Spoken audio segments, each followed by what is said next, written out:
Salve a tutti e benvenuti in questo nuovo video. Io sono Peppe Maradona e oggi andremo a vedere come mettere il root semplicemente, facilmente, cioè è uguale, scusa, semplicemente, velocemente e senza PC. L'applicazione si chiama King Root. Aspettate, l'avevo allora. Ok. Allora ci cliccheremo sopra appena lui farà più o meno questo quando non avrete il root e vi installerà King User.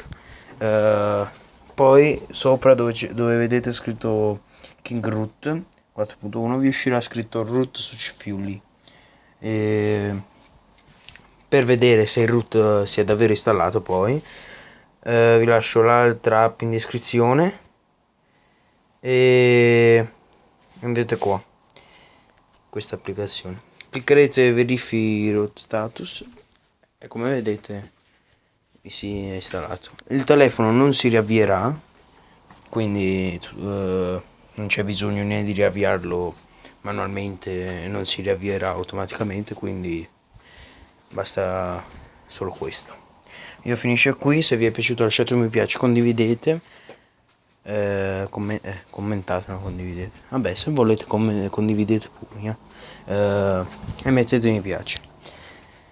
Il mio video finisce qui, ciao a tutti.